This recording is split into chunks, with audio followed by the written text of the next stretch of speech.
आंदोलन का उभं राहिलं, 8-10 दिवसापासून अकोल्याला संगमनेरला या रेल्वेविषयी का चुळबुळ सुरू झाली। खरं तर अकोले पूर्वी नाशिक लोकसभा मतदारसंघाला जोडलेला होता। डॉक्टर दौलतराव आयर असतील, उत्तमराव डिकले असतील, राजाभाऊ गोडसे असतील, वसंतराव पवार असतील, देवीदास पिंगळे असतील, ही सर्व लोकप्रतिनिधी अकोल्याला जेव्हा जेव्हा भाषण करायची, जेव्हा जेव्हा मतं मागायची, तेव्हा तेव्हा नाशिक पुणे रेल्वेचा विषय खरं तर त्या पटलावर असायचा। आणि आम्ही तेव्हापासून ऐकतोय नाशिक पुणे रेल्वे ही आपल्या संगमनेर अकोल्याच्या हद्दीतून जाणार आहे। आणि खरं तर तेव्हा जेव्हा ती संगमनेर किंवा नाशिक पुणे रेल्वेचं ऐकायचो, तेव्हा बीड परळीचं सुद्धा ऐकायचो। आणि म्हणून बीड परळीचं रेल्वे आज चालू झाली, परंतु आपली नाशिक पुणे रेल्वे मात्र त्याच ठिकाणी रेंगाळत राहिली। काही जमिनी अधिग्रहित केल्या, 800-900 कोटी रुपये मोबदला शेतकऱ्यांना या रेल्वेच्या जागेसाठी मोबदला दिला। आणि पुन्हा एक खूळ आलं का जी काही नाशिक पुणे रेल्वे आहे, जिला आपण हायस्पीड म्हणतो, मिनी हायस्पीड रेल्वे म्हणतो, जी काही 2 तासात नाशिकवरून पुण्याला जाणार आहे, तिला मात्र आता 6 तास वेळ लागणार आहे। या ठिकाणी संगमनेरचे प्रथम नागरिक आमदार अमोल खताळ येत आहेत, त्यांचं या आमच्या आंदोलनात स्वागत। या आमदार साहेब पुढे या।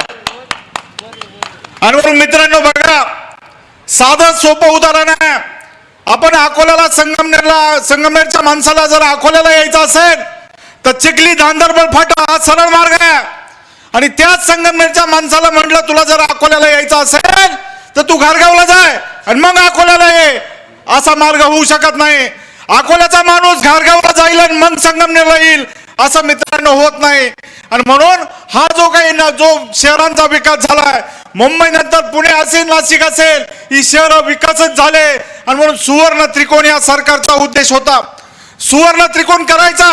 पुणे, नाशिक, मुंबई, म्हणजे नाशिकवरून पुण्याला, पुण्यावरून मुंबई आणि मुंबईवरून परत नाशिक, हा सुवर्ण त्रिकोणाची संकल्पना मित्रांनो होती। आणि म्हणून त्याला कुठेतरी खोडा घातला गेला।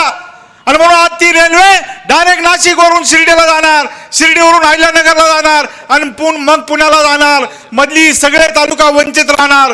काल मी शिवाजीराव आढळराव पाटलांची सुद्धा मुलाखत पाहिली।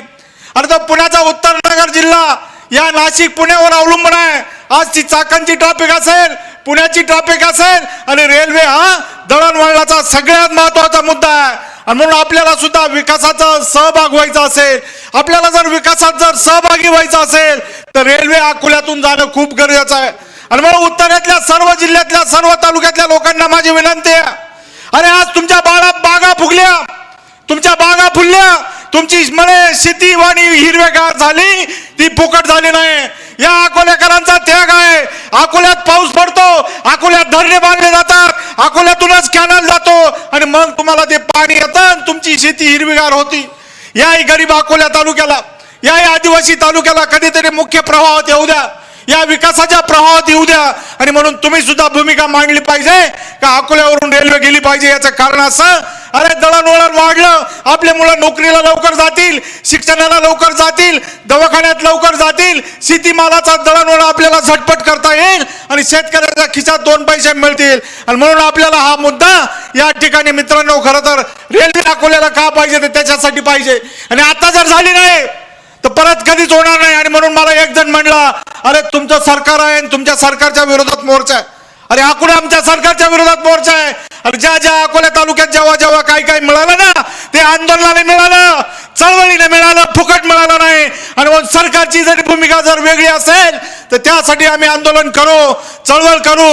या ठिकाणी माझ्या समोर अजित नवले बसलेले, तुम्हा सर्व तमाम लोकांना सांगतो, उच्चस्तरीय कालवे होणार नाही असं शासन म्हणायचं।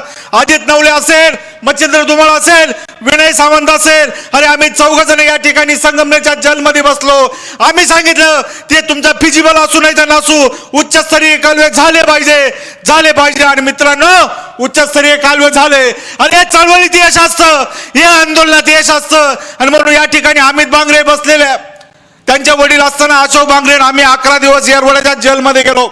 निळवंड्याचं पुनर्वसन होत नव्हतं, त्या विस्थापित लोकांना पुनर्वसन मिळत नव्हतं। आम्ही 11 दिवस जेलमध्ये गेलो, तेव्हा त्या लोकांना त्या ठिकाणी पुनर्वसन मिळालं। आणि म्हणून या ठिकाणी अमोल खताळ आहेत, आमदार किरण लामटे आहेत, सत्यजित तांबे गेले, काल परवा नागपूरला आम्ही अधिवेशनात आम्ही मुख्यमंत्र्यांना निवेदन दिलं खताळ साहेबांनी आंदोलन केलं, डॉक्टर किरण लामटेने विधानसभेत प्रश्न मांडला, सत्यजित तांबेंनी सुद्धा त्या ठिकाणी विधान परिषदेत प्रश्न मांडला. आणि म्हणून जी आपल्याला एक ते यायची वज्रमुठ आहे ती आपल्याला शासनाला दाखवावं लागेल, तरच आपल्याला पदरात काहीतरी पडेल, अन्यथा हा रेल्वे मार्ग असाच होईल. आणि म्हणून अजित नवले असतील, विनय सावंत असेल, महेश नवले असेल, बाजीराव शेठ असतील, मनकर असतील, या सर्वांना विनंती आहे, तुम्ही या पुढाकारपणा घेतात, आम्ही हा तालुका म्हणून तुमच्या मागे निश्चित राहू. या आंदोलनाला, या चळवळीला आपल्या यश निश्चित मिळेल. चळवळ उभी केली ती आता थांबू नका, रेल्वे अकोल्याला आल्याशिवाय थांबू नका. मी भारतीय जनता पार्टीचा कार्यकर्ता म्हणून तुमच्या या संपूर्ण चळवळीला पाठिंबा देतो. माझे 2 शब्द संपवतो. जय हिंद, जय महाराष्ट्र. धन्यवाद.